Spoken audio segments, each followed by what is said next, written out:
Well, welcome to the Missoula Public Library. My name is Christine, and I'm involved with the programming committee, and we are excited to have a Humanities Montana program today. I want to thank Humanities Montana for providing the program and being part of our celebration for National Poetry Month. We have some surveys over on the table for you to fill out at the end.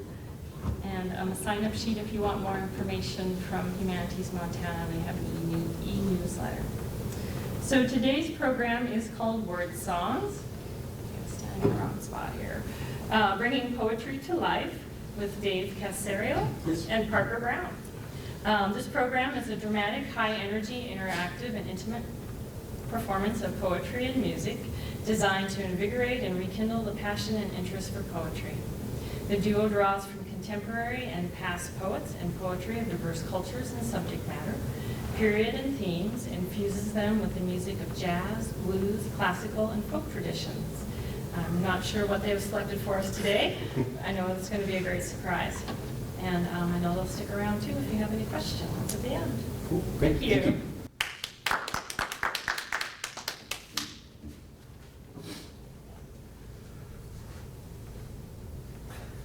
Well, welcome. So we'll be higher. We won't blow you away. So we'll and volume-wise is okay. We're not too loud or anything like that. My voice gets a little big. That's exactly kind of what we do. This program is we love doing it because sometimes for high schools we can tailor it. You know, if they're studying, say Langston Hughes and Zora Neale Hurston, and we can bring in poetry and music and tie it into that. But we also have sort of a standard one that we do, which brings in work that both of us do, that, some of my own work, some of Parker's work, but we also match it in with other poets, and we try to find some sort of theme for it. And we have some surprises too with it as well. And so this is Wordsongs, and really all our job is to hopefully, kind of let poetry wake you up a little bit. And then your job is to ask us questions at the end. Or you can stop us in the middle of things too if you want to ask us something, after we finish the piece and go, hey, what about that? How'd you figure that part out, or any question you want. So I'm glad to be here with Humanities Montana, and I'm Dave Caserio, that's Parker Brown. And we're going to start off with the idea that poetry is very old. And there's the stories we tell. So we'll read a couple of poems. One you might understand, the other one you probably won't understand a word of, but I'll tell you a bit about it. I will be unearthed. Another nameless coffin in an overcrowded world in 2098. And they will jettison me 92,827,000 miles beneath the sun onto the eternal revolving wheel. Bin of old bones that once in vacuum will never die, but spin in contrapuntal harmony with the moon. Dark sister, may she last. Watching as I watch, whatever earth with each unfutile spring may bring again. Great gray heron rising from pure blue of water out over mist and reeds, or red-winged blackbird, first seed and thorn, or Copernicus to tell us he was wrong. That the human heart, and not the sun, marks the center. Or maybe this end will not be the end, but nicked by a meteor, thrown by its wake, this old jangle and clank of bones with their endless code of once living cells of experience will, as a wolf howl or a vowel will, without the consonant of things, drift toward the vast outer unknown. Unlured by Saturn, uninjured by the sun, able to miss each wandering asteroid as ancestors, sister and brother to my Uncle Joe Vazzetti, long may his gold tooth gleam, did not. For in a moment of singing, they failed to miss and travel on their way, a careening drunk one night on a mountainside road in Italy. And before bursting into smithereens, they went screaming into flames. But I will last until I last, bump up and nuzzle the nose of another someone who, in whatever form, will pluck me from the deep. Mystery or fraud, I shall be as Lucy, from Olduvai Gorge, Piltdown Man, Mask of Agamemnon, or whatever hunkered unknown daubed a bison's soul in primordial light of Lascaux. Here, the knee bone slipped the femur, the tibia twisted away, the shin scraped and the toe cracked, but not the how or why, not the story, not the song, not that I was drunk and spinning on one leg and whirling as if a stick of fire above my head, a cherry red, feedback engorged, eight-stringed electric bass guitar that yowled and screeched, shrieked to shrieking cats in heat, or wild pics at Hadrian's Wall when I tripped and fell and broke my damn knee. So perhaps those who discover me will come to know what fragrance lies unbloomed, what Bushman chant or Igbo tongue, what vanished larynx of Sioux, what grief Enkidu under earth, Upanishad, Andromache at the wall, Odysseus before the blood, what Gullah, Geechee, a Southside jive, what palaver we as humans are that lingers in these bones.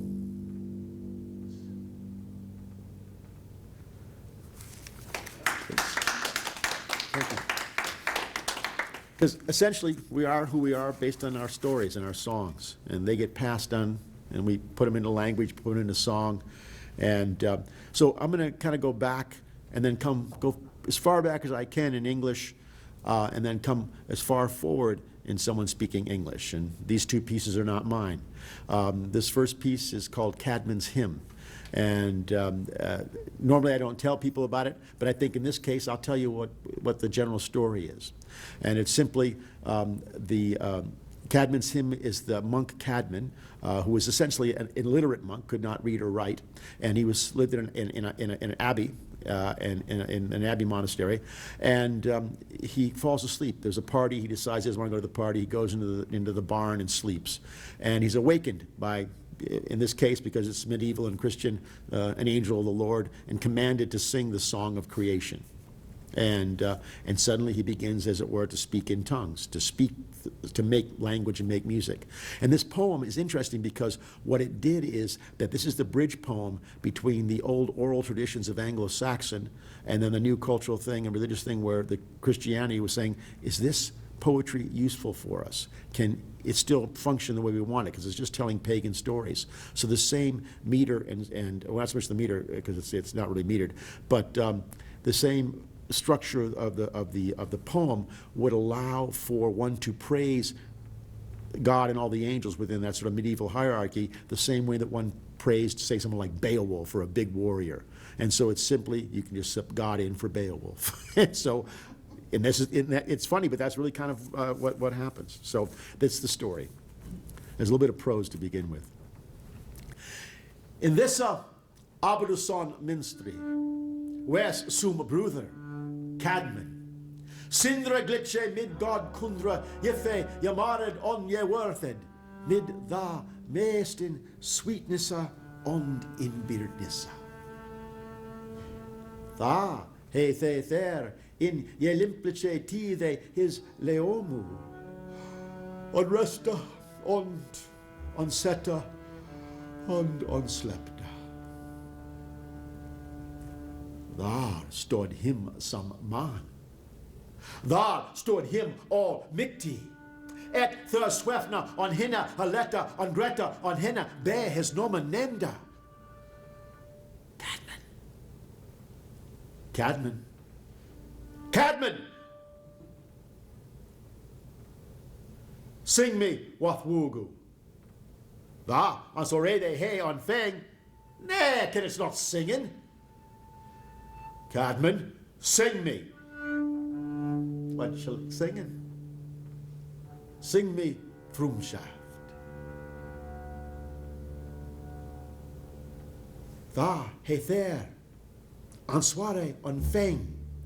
That hongen, he Sonja singen in her nissa, goddess shippendis, the verse on the word, he never yehira. Thara, and the birnissa, this is.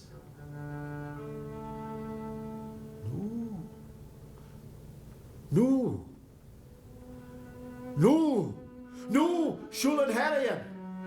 Heaven, richest word. Metidus, Magda, and his moja thonk. Werk, wolde feather. Swa he, wondere he was. Eche, Drishten, Or Anstalde, Hey, Edda Shup, He Eartham, Berenum, Heaven to Rothe, Hale Shippen, Ba, Mingard, Man, Kinniswald, Eche, Drishten, after today, Feren, Fallen, Freya, all Mikte.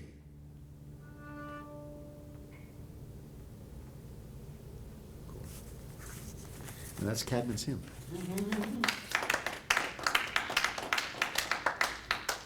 One of the cool things that we get to do is that through humanities as well sometimes. Mostly we work in high schools, but we do some middle schools. Occasionally we go to elementary schools. And we were about a year or so ago, we were up in Hamilton, and we had to do, they wanted us to do Walt Whitman and the Civil War years. And so, we figured, with fifth graders, that might work. And so we got there, and we had pared it down and figured this would work with it. We get there, and the teacher goes, they understand Whitman because they've been reading it, but the principal says no violence. So like, it's the Civil War poems, So we had to cut all the amputations, but they got it, they loved it. And so on that note, I realized that, I used to do a lot of theater with younger students, and that was easier to deal with because a lot of times nonverbal. But the poetry, are they going to get it, And how do you not dumb it down, but how do you not talk like you would normally talk, when you're passionate about something? And so I have a chance to work with another organization, and this is not a plug for them, but it's working with another organization, the Arts Without Boundaries program, and I get to work with fourth graders. And so the idea that poetry is a living thing that goes back as far as we can, Gary Snyder says, when they say, what tradition do you belong to? He says, I belong to the tradition that goes back 40, 50,000 years to the beginning of Cro-Magnon, and perhaps sooner, whenever language began to come out of the mouths of frogs and human beings decided to say, I could talk like that, perhaps, who knows? I'm not a linguist, but Galway backs that up, and so does Snyder. And so this idea that we're in a continuum of language, of song, of telling our stories over and over again, is something that I think is really powerful. And that, to me, is like bringing poetry alive, because it's always alive. And so working with fourth graders, I'm going to read you some fourth grade poems, okay? And these are from some of the kids from Bench Elementary. And it's always the kid that has had, in my day, too much sugar, and I don't know what it's now, but and just you come in on the first day of a 12-week session, and he's sitting with everyone else. You come in the next week, he's kind of in the back of the room. Third week, he's in the corner, or he's by himself on his own desk, and of course, and he's the one that wants you to work with him nonstop.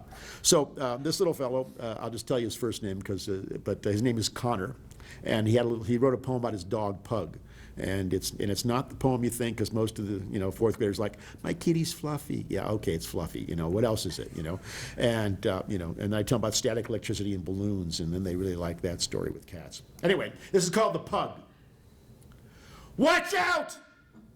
When the pug starts coming, you probably should be running. Doom, doom, doom, doom.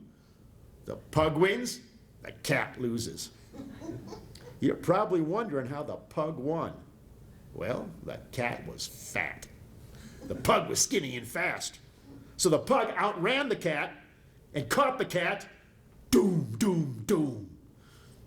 That's the story of the pug. So, and we just decided we should just do an hour of humanities reading their poems. And we'll bookend that with this. And you think that, kids write cute poems like that. And we got a few others about different feelings as well. Luther Allen, please come to Webb Alley. Luther Allen to Webb Alley. This happens in high schools too, yeah. So. We're going to do another poem by perhaps, perhaps our premier poet, Walt Whitman. And this sort of echoes that theme about children and perhaps poetry. And it's called There Was a Child Went Forth. There was a child went forth every day. And the first object he looked upon, that object she became. And that object became part of her for the day, or a certain part of the day, or for many years, or stretching cycles of years. The early lilacs became part of this child, and the grass and white and red morning glories, and the white and red clover, and the song of the phoebe bird, and the March-born lambs, and the sows pink, faint litter, and the mare's foals, and the cow's calf, and the noisy brood of the barnyard or by the mire of the pond side, and the fish suspending them so curiously below there, and the beautiful, curious liquid, and the water plants with their graceful flat heads, all became part of him. And the field sprouts of April and May became part of her. Wintergrain sprouts and those of the light yellow corn and the succulent roots of the garden, and the apple tree blossoms and the fruit afterwards, and woodberries and the commonest weeds by the road, and the old drunkard staggering home from the outhouse, from the tavern whence he had lately arisen. All the changes of the city and country, wherever the child went, became part of this child. His own parents, he that had propelled the father stuff at night and fathered him, and she that conceived him in her womb and birthed him, they gave this child more of themselves than that. They gave him afterward every day. They and of them became part of her. The mother at home, quietly placing the dishes on the supper table. The mother with mild words, clean cap and gown, a wholesome odor falling off her person and clothes as she trails by. The father, strong, self-sufficient, manly, mean, angered, unjust. The blow, the quick, loud word, the tight bargain, the crafty lure. The family usages, the language, the company, the furniture, the yearning and swelling heart. Affection that will not be gainsaid, the sense of what is real, the thought, if after all it should prove unreal, the doubts of daytime and the doubts of nighttime, the curious whether and how, all these became part of the child that went forth. Whether that which appears so is so, or is it all flashes and specks? Men and women crowding fast in the streets. If they are not flashes and specks, what are they? The streets themselves became part of the child. The facades of houses became part of the child. The goods in the windows, vehicles, teams, the tiered wharves, and the huge crossing at the ferries. The village and the highlands seen from afar at sunset. The river between.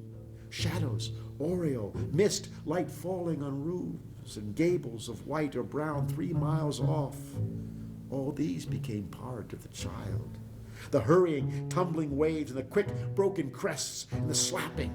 The strata of colored clouds, the long bar of maroon tint away solitary by itself. The spread of purity it lies motionless in. The horizon's edge, the flying sea crow, the fragrance of salt marsh and shore mud. These became part of that child who went forth every day and who now goes forth and will always go forth every day.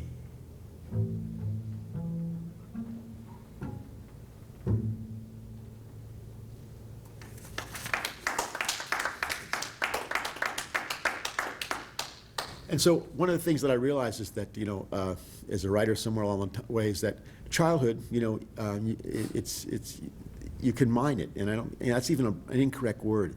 I think Parker, we were talking about this a bit on the ride up. That Parker, you were starting to talk a bit more about kind of going back to the past now that you're a father, and with your 2 sons, and there seems to be some point where we as humans begin to go, wait, who was I when I was small? Who was I when I was this? And I know that kind of comes back in waves in our lives, but there seems to be some time around 30 to 40, that sort of thing, and you kind of look back, and we start talking about Van Morrison and some of the stuff he does, and Hymns to the Silence, and just the idea of got to go back, and so that poem, when I read that poem, I went, yeah, and I just started writing work like that, and then that was quite some time ago when I connected with that, probably back in the 80s, late 80s, early 90s. But when I was a little kid, one of the things that we used to do, I don't know if you all know about it, if you still do it, but it was you'd have show and tell, right? you know. And so you do show and tell, you know, kids would bring in things in and stuff like that, you know, here's my marble, you know. They talk for, they try to talk for an hour or whatever, it seemed like an hour as a kid on their marble, you know. I was a little different. I thought, well, I liked Tennessee Ernie Ford. Okay, and if you don't, you know, if you know who Tennessee Ernie Ford, if you know, think of Pavarotti with the twang, right? You know, he's got that. You know, that's Tennessee Ernie Ford, and I love the song "16 Tons" because even though, you know, he didn't write it, but you know, and it was on the radio when I was a kid, you know, and so I brought in the old 45, you know, and I brought you know, they had the 45 there. I brought my record in, we put it on, and I proceeded, instead of just letting kids listen to it, I thought I could sing just like he could, you know, and so this is kind of a poem about, or it starts there anyway, about me singing just like Tennessee Ernie Ford.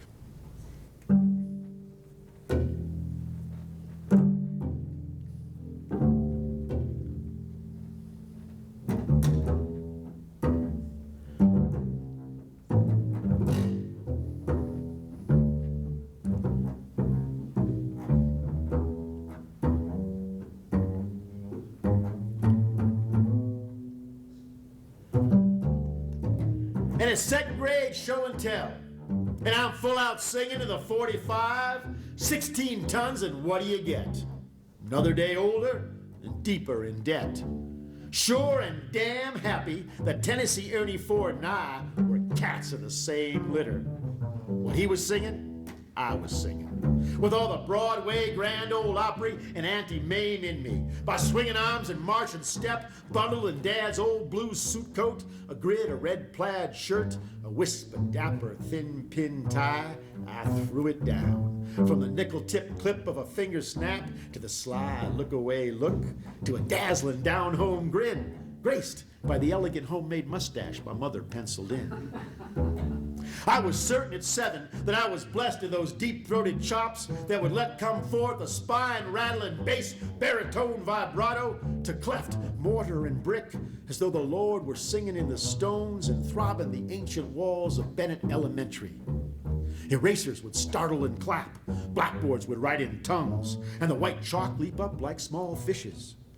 And from holy layers of coal-suited dinge, the soulless of angels would gleam down through panes of glass, to join in humming, to unshackle the bodies of classmates, to crack them upright in miraculous wonder, out of chair prison, out of wooden desk, and we would shout, "Oh Lord Almighty," we would shout our quivering hallelujah, and my teacher would love me. "St. Peter, don't call me, 'cause I can't go." What did I know? All shave cut and cowlick, gap tooth and freckle, with the knobby ears of endless English, Irish, Welsh, Manx, Scottish ancestors sprouting from my head like a double-handled teacup. What did I know of cane brakes and old mama lions? What did I know of Telluride and Ludlow, of Leadville and Cripple Creek, of children same as me, sons of miners, of paupers, of daughters too, of orphans made to hew to haul, 12 hours, 18 hours, a months of lives, of generations passing and going under, into shaft and timber, into trench and lamplight. What did I know of black damps and white, of black lung and blue violet, that would herald rivers of fire, or trappers and squibs and sprags, or rats feeding on the gob, where crumbs fell and men shit and took their morning tea and listened to the weight of a half-mile of earth above speak in coal seam and pillar. What did I know?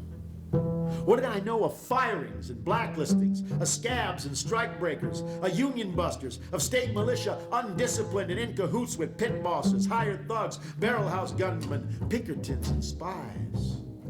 What did I know of those who went under as the soldiers of Verdun or Wipers to fight and die and dig for the same reasons, by the same bosses, for the same money, that declared there is no constitution here, only the end of a gun? Only bayonet and barbed wire, internment and deportation, as they huddled in the pits, scraped deeper into dirt, covered only by scorched canvas, flapped and riddled by machine gun and rifle, to run into open prairie, to give birth or starve or lie mingled as corpse among burnt wagons and spent rounds, and the wind-clacked litter of shattered, empty bottles of whiskey. What did I know? But I knew that Tennessee Ernie Ford's voice was my voice.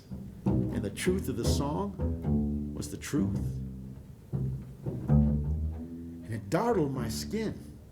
It dartled my skin the way a dragonfly, the way a dragonfly, the way a dragonfly skips across a skim of water, sounding the deep, until the deep rose up to meet it.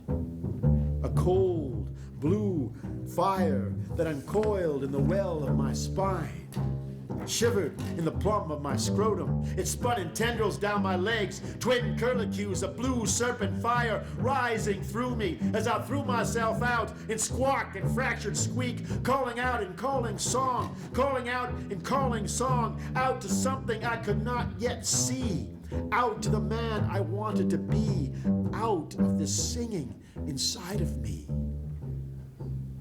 Say, Peter, don't you call me, 'cause I can't go. What did I know? But no, this earth is for all people.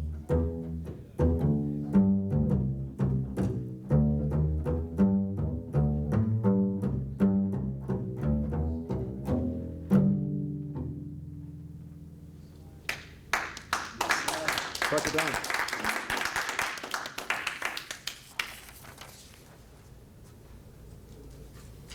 So this idea that I began, I suppose at one point you watch Art Linkletter's show from way back, kids say the darndest things, but they do, and they have the darndest perceptions too.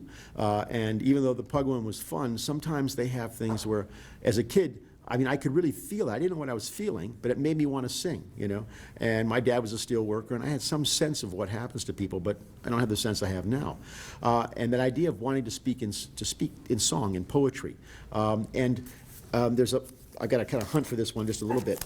But one of the exercises that we do, and of course, Mark, what is the writing program here with Missoula Writing Collaborative? Exactly, and the Missoula Writing Collaborative, and in many ways we're kind of modeling some of what you all do and what we do in Billings now, and so one of the exercises that the writing where we work with the kids is that we bring in artwork, right, and they just look at it and they respond to it, and sometimes well, you haven't come in, but we brought other musicians in and they'll respond to music, and in this case, one of the ones they really liked, we figured they'd like pastoral scenes and so forth. No, they gravitated towards the surrealism. They gravitated towards Picasso, all those things. They loved. Oh gosh, it'll come to me in just a little bit. It's a Spanish painter from 200 years ago, 400 years ago. I can't think of his name offhand, but and they love stuff like that, and so and they looked at things. But anyway, as I'm talking, one of the poems he was looking at Picasso's Guernica, right? Everyone knows Guernica, and it's the horrible painting about the Spanish Civil War and the bombing, and he just went to town on this. He just looked at it. We didn't tell him anything about the story. They just looked at the paintings. We didn't give any background. So their response was based on that, and. Wait, Peterson, and I do apologize. I think I've almost got it there. Oh, I know, it always is. It's like, and I always, whenever I'm at a reading, and some poets doing exactly what I'm doing, I'm like, get it together. You should have this figured out before you got up there, so. You had 4.5 hours. I know, I did, and I didn't bring any clips with me, so so it's that one. So anyway. I sincerely do apologize. That's why I was going the wrong direction. And I found it now. So here we go, Picasso. And so the funny part about this, well, I'm going to interrupt the poem at one point. So he's writing this poem, right? And you get the idea of the horses and the swords and the whole thing like that. So he goes, the messed up horse eating a sword while the horse eats the sword. The guy gets crushed. The other guy smells the horse's final blow. It kills all three guys and kills the horse because it's the final blow. And at just that point, I said, well, what's that final blow? Thinking, wow, he's really got something. He's really connecting to the poem, right? He goes, oh, the horse farts. It's a horse fart poem, But But then he gets to the last line. So I'll read the whole poem, and he gets to the last line. He goes, "The messed up horse eating a sword while the horse eats the sword. The guy gets crushed. The other guy smells the horse's final blow. It kills all three guys and kills the horse because it's the final blow. And it kills the random flower of life." And I almost said holy blankety blank in front of the kid, you know? And I just went, he gets it. It's about a horse's fart, but he still gets it, you know? So that's how I felt about 16 tons, and that's how I felt. I said, yep, okay, you know? So there's that. So another humanities program that we've been doing lately is it's the 100th anniversary of the Pulitzer Prize, and so all through the spring and in the fall, I think as well. And I don't know if there's summer programs going on as well here in Missoula, but Missoula and Billings are putting on a series of free events to the public. We just finished one this past Wednesday about on the poetry of Galway Canal, and we had Crystal Pacini dancing and Parker Brown on bass, and I did the poetry of Galway Canal, and we had just a packed house. It was wonderful. And so Galway was my teacher at NYU when I was in graduate school there, and sort of a mentor to me, but a mentor to so many other people. So I claim no special privilege with that, except that he left a deep impression. So we had just did a poem of Galway's, so we're going to do a poem of Galway's, and I think it'll be wonderful. At least it's one of my favorite ones. It's one of those, whenever I hear his work, especially when I read it out loud, it's almost like you're listening to poetry and suddenly you get silent as a reader, and then you can feel the sound of the poem going down and up just at the same time. And you're getting vertical with it while you're just staying. It's an amazing thing for me to listen to his work and to read it. Of course, I don't have his voice, but he's unfortunately since passed away in 2014. But you can see him on YouTube still. And this is from the Book of Nightmares, which is the book he probably should have won the Pulitzer for in '71, but he won it in '83 for his selected works. And this essentially is, while the poem itself is a 10-part poem, it's about the civil rights era. It's also about Vietnam War, but it's also, he brings in his children quite a bit. And so this is the poem about his child, and she wakes from a nightmare, and he goes, to pick her up from that. And it's called "Little Sleep's Head Sprouting Hair in the Moonlight." And I thought when I went to prep it and think about it and do it for the reading, I remembered in class, one of the workshops, he said that he wrote it down as "little sheep's head sprouting hair in the moonlight," and then it got changed by the editor. Said there must be a mistake. I'll fix this for him, but I've never been able to verify that since then. And I've put in a few calls to friends from the time, but of course, being friends, they'll get back to me in the summer when I don't really need the answer. So so this is "Little Sleep's Head Sprouting Hair in the Moonlight" by Galway Canal.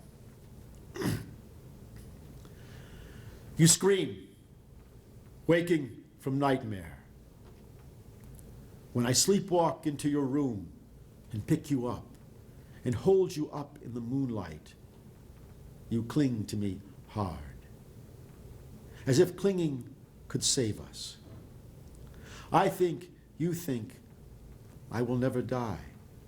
I think I exude to you the permanence of smoke or stars, even as my broken arms heal themselves around you. I have heard you tell the sun, don't go down. I have stood by as you told the flower, don't grow old, don't die, little Maud. I would blow the flame out of your silver cup. I would suck the rot from your fingernail. I would brush your sprouting hair of the dying light. I would scrape the rust off your ivory bones. I would help death escape through the little ribs of your body. I would alchemize the ashes of your cradle back into wood. I would let nothing of you go forever, until washerwomen feel the clothes fall asleep in their hands, and hens scratch their spell across hatchet blades, and rats walk away from the cultures of the plague, and iron twists weapons toward the true north, and grease refuses to slide in the machinery of progress. And men feel as free on earth as the fleas in the bodies of men. And lovers no longer whisper to the presence beside them in the dark, O corpse to be. And yet, perhaps this is the reason you cry. This is the nightmare you wake screaming from, being forever in the pre-trembling of a house that falls. In a restaurant once, everyone quietly eating, you clambered up on my lap. To all the mouthfuls rising towards all the mouths, at the top of your voice, you cried your one word, "Caca, caca, caca." And each spoonful stopped a moment in midair in its withering steam. Yes, you cling because I, like you, only sooner than you, will go down the path of vanished alphabets, the roadlessness to the other side of darkness. Your arms, like shoes left behind, like adjectives in the halting speech of old men, which once could call up the lost nouns.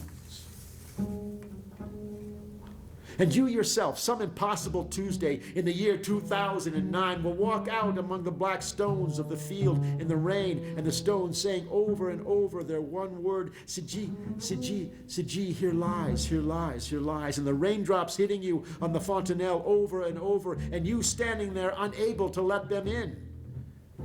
If one day it happens, you find yourself with someone you love in a cafe at one end of the Pont Mirabeau, in a zinc bar where white wine stands in upward opening glasses.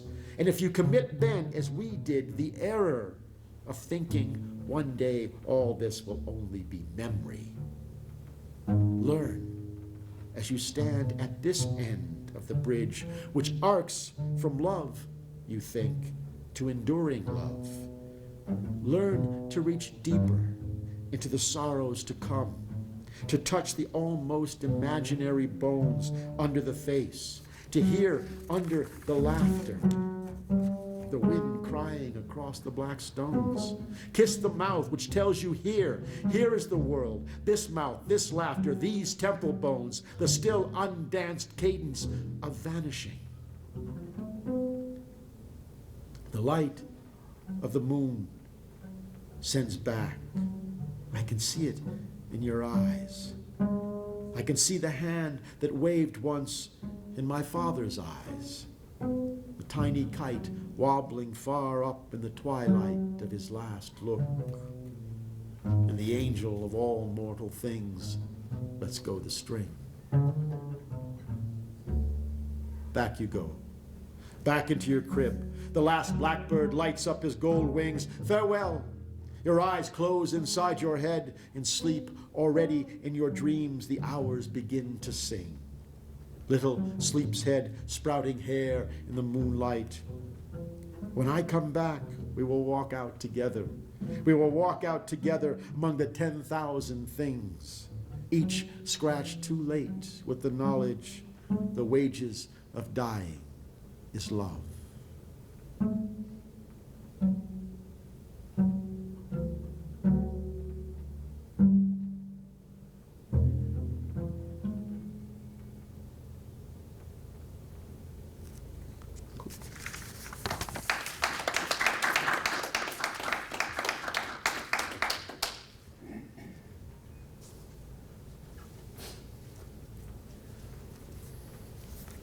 So we've got, what else we got there? Got a few things. I'm going to read a poem by Kenneth Rexroth, and I think that we're going to do something else with it. I think we are. And I think I'm going to read one by Rexroth. We'll see.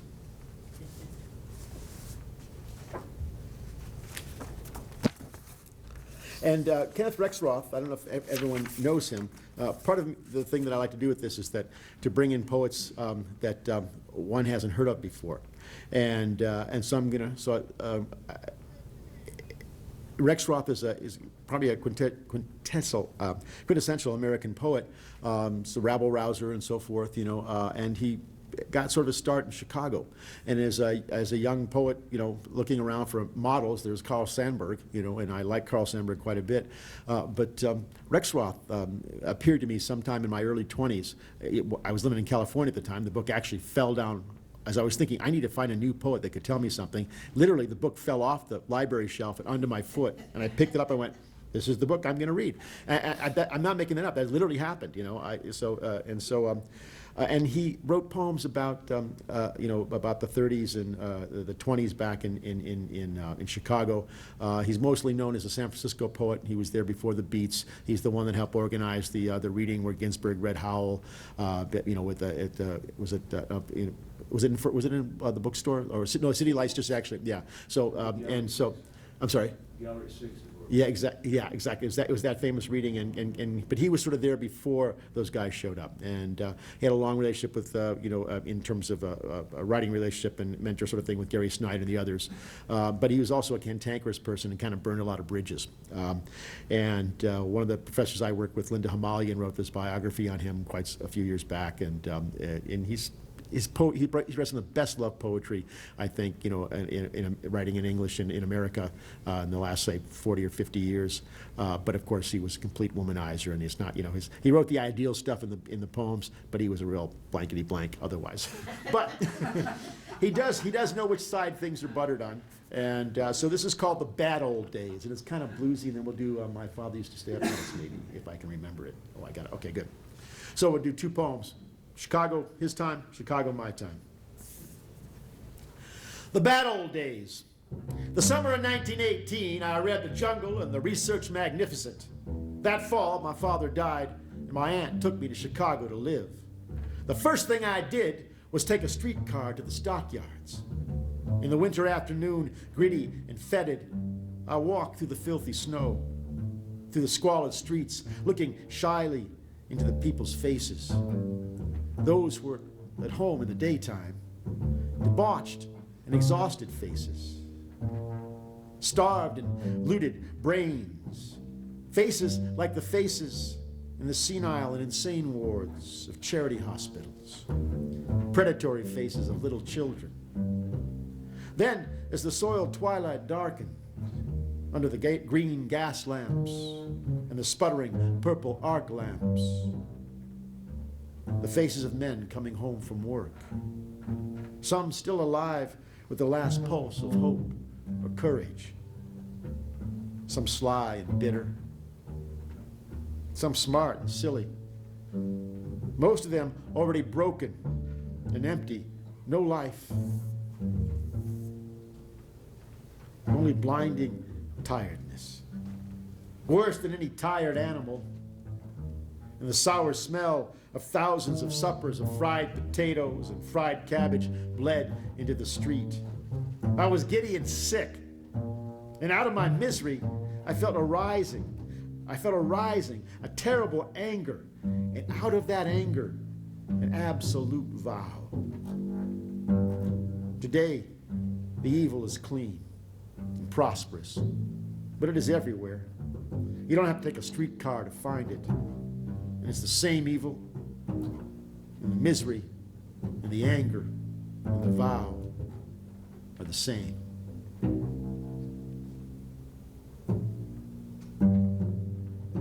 And I read that poem, and the one that came back to me from an old one was by William Blake, 100 years earlier, written just before 1798 maybe, and it was called London. I wander through each charted street and mark in every face I meet marks of weakness, marks of woe. In every face, in every man, the mind-forged manacles I see. How the chimney sweepers cry, every blackening church appalls, and the hapless soldiers sigh, and blood runs down palace walls. But most through midnight streets I hear how the youthful harlot's curse blasts the newborn infant's tear and blights with plagues the marriage hearse. And so, 100 years later, more or less, same experience walking down, the same sort of thing. And my dad was a steel worker, and so I got at firsthand that experience of what it's like with that. My father used to stay up nights after the midnight shift in the mills, while we three kids half slept, waiting for his sweaty, oil-soaked scent. Our mother not knowing which man would come home, or if he would come, but drunk or sober, beer in hand, silhouette at the door, he'd look in on us, our eyeballs fluttering under skimpy lids like heartbeats, and he'd count 1, 2, 3, until somewhere in the night, a strange music matching a howl, a hunkering down, a great surging out of gut vowels would erupt, and I would slip from bed into the dark stream of the hallway, the creak of wood he could not hear. And each time I'd see where my father sat, legs spread, white as marble, old as Heraclitus, skinny and hairy in his boxer shorts, the quiet fur of his belly hanging over, and a clarinet, sometimes a saxophone, wailing, blowing that root reed till the reed cried, Egyptian mama, you make me bleed, wailing a Harlem shuffle, Charlie Bird or somebody, anybody.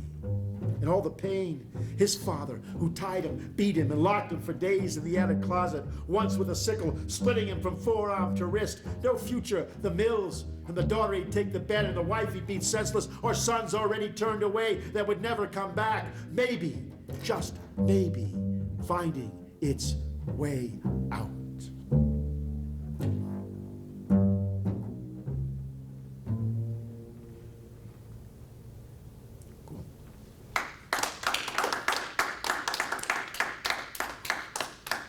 So we just got maybe 2 more poems for you, and just to kind of go back with the idea that oh yes, I do want to. I want to finish with one of the student ones, but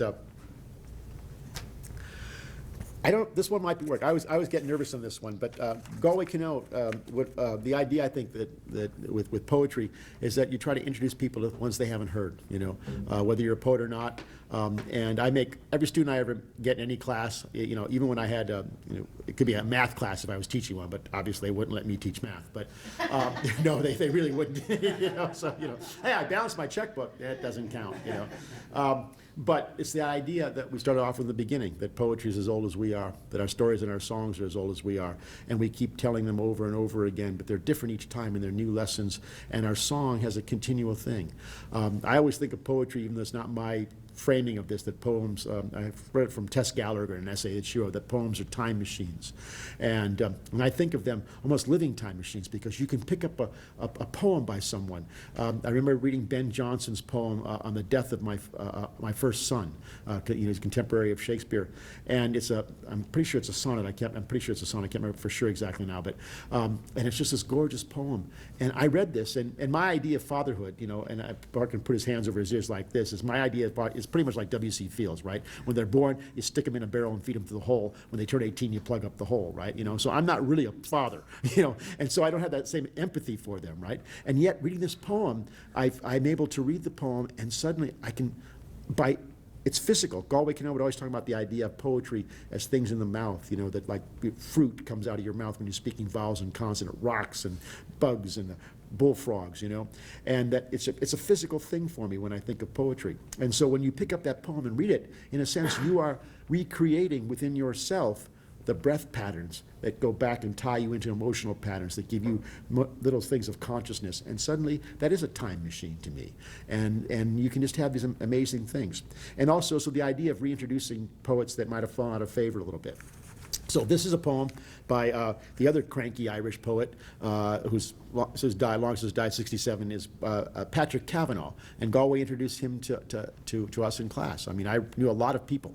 I knew so many women poets at the time, from Muriel Rukeyser to Sharon Olds. They were the poets I was looking at when, in the 80s. But I didn't know a lot other than poets that had already died. They were from a long time ago. And of course, anyway, but he would do things like that for us. And so you'll have to excuse it because I actually don't sing, but you have to actually kind of get the rhythm with this one. So I'll see if I can get it in. And it's by Patrick Kavanagh, and it's if ever you go to Dublin town.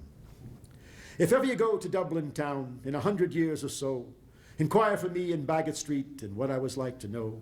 Oh, he was a queer one, fall-dal-di-di-do. He was a queer one, I tell you. My great-grandmother knew him well. He asked her to come and call on him in his flat, and she giggled at the thought of a young girl's lovely fall. Oh, he was dangerous, fall-dal-di-di-do. He was dangerous, I tell you. On Pembroke Road, look out for my ghost, disheveled with shoes untied, playing through the railings with little children's, whose children have long since died. Oh, he was a nice man, fall-dal-di-di-do. He was a nice man, I tell you.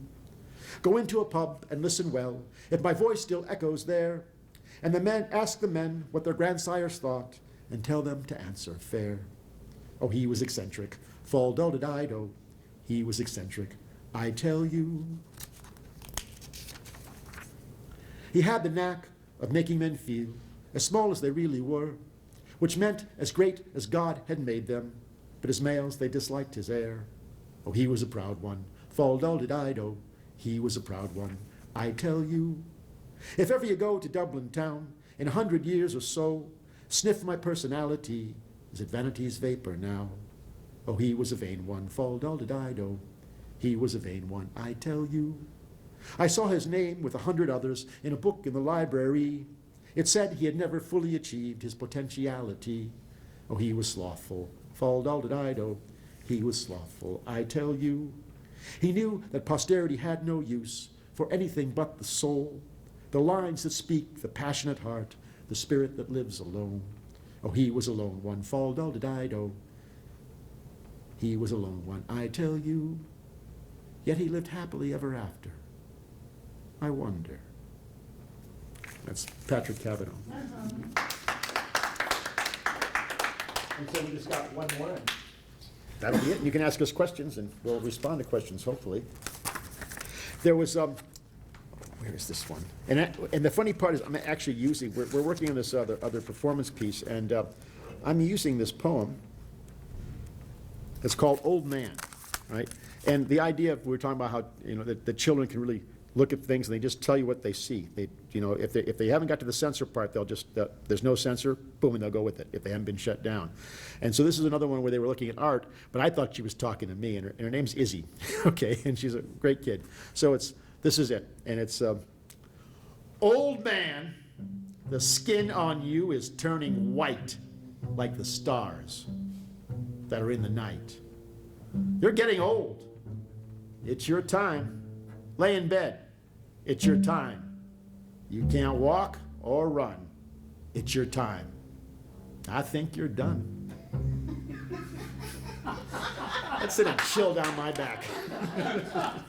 So, thank you all for hanging out with us. Parker Brown, Dave Caserio. Thanks a lot. And you're welcome to ask us questions. You're welcome to pass up the whiskey bottle now or later. No, that doesn't happen in Humanities Montana. I'm telling you on TV. I wish I brought one. Oh, okay, great. So thank you all for being here for our presentation. So anyway. So how did you two get together? Well, I'll let you answer that question. I've been talking a lot. We had just both moved into town from different locations, actually both from the west area. I'm from Coeur d'Alene. Seattle, yeah. And Dave from Seattle. And I've been in Billings for like almost a year, and I worked at this restaurant called Enzo, and he worked at Enzo at the same time, and he found out I played music, and he used to do slams, Dave did in Seattle, so he was looking for musicians to kind of recreate that mood. Yeah, and we put together a big piece. Yeah, it's production. called A Feast for the Hunger Moon, yeah. Five-night run or 2 week? The first year it was 2-night run. The second year was a 5-night run at the local theater, and we sold out pretty much every night. We had different musicians. We had a band, right? A band. We did And a then- full band. And we brought people in from out of town, and our former poet laureate Tammy Holland was there with Betsy Harris, who's a dancer, and so we had poetry and dance. We had live painters on stage painting things, and we did Beowulf and Anglo-Saxon. I had this crazy street character that I do, that moves through the audience, and we scared everybody with that one, So yes, and that's yeah. That pretty much formed the relationship. Yeah. And then we just did Yeah. one a year, and then all of a sudden we started doing the humanities. Yeah. Going to schools in different towns. Yeah. stuff And that's like been that. fun. Yeah, we like it. And it's, we're a little quiet, so but we can get bigger and more raucous. A lot of stuff is memorized, so we'll move through the room. Sometimes we'll take improvisation, depending if our brains are working, and take things from the students, if we're working with students, and then just make something up out of their words.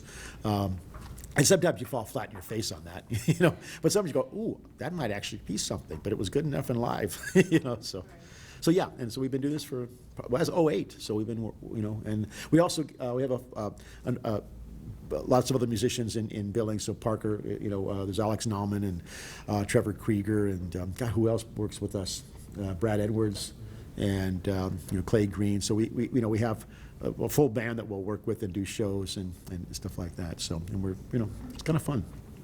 But those are more expensive to put on and to get people to pay you, so it's not easy to bring up, won't work for humanities, But, yeah, so that's a good question. Yeah, it is. Thanks. Any other questions? You working regularly with kids in Billings?